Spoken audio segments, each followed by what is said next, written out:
file, picture, glue, review. Hope everybody took their notes.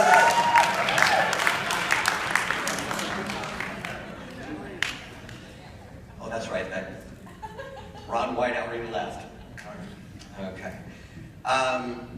Well, good evening, and thank you for such a warm welcome. When Chris Newman called me that cold morning in early February to tell me about the selection of the committee's decision, I felt both humbled and honored. And you've heard that mentioned by a few others, but it was truly impactful for me.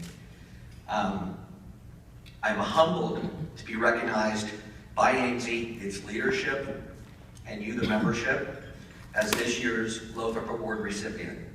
It's been said that the highest form of recognition is being recognized by one's peers. And for this, I thank you. I would also like to thank Kathy Hoskins and the entire team for all their assistance leading up to this evening.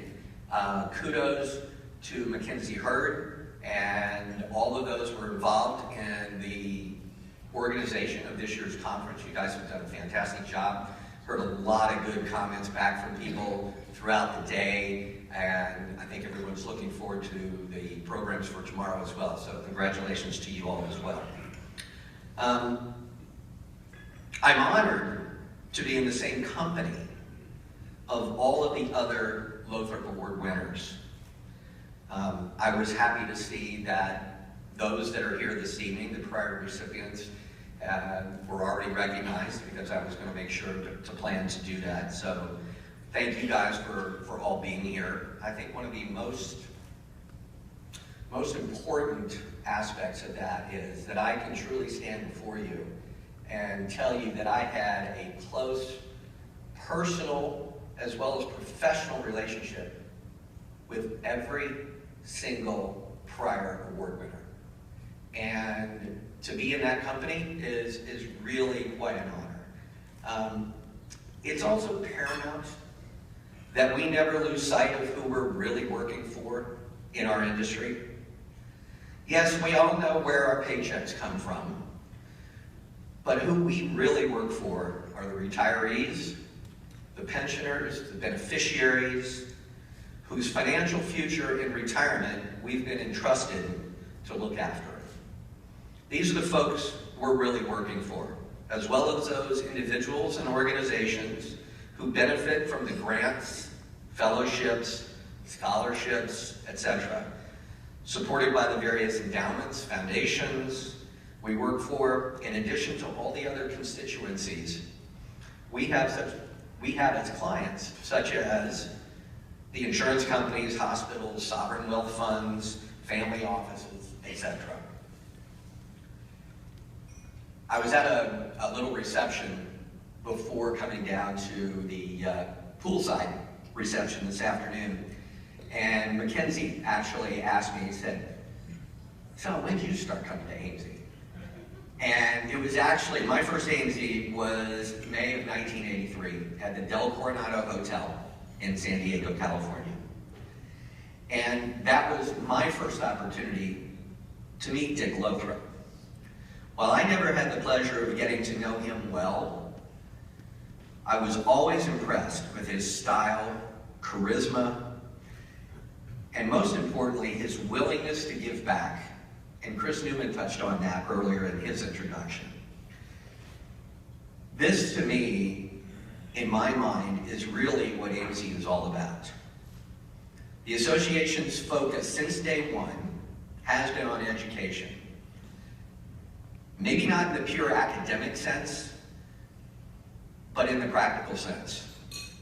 Critical part of education is training. And a key value proposition at Aimse, and I think you all sitting here realize that because you're here, is that training. According to a trade publication called Trading Magazine, they run an annual industry report.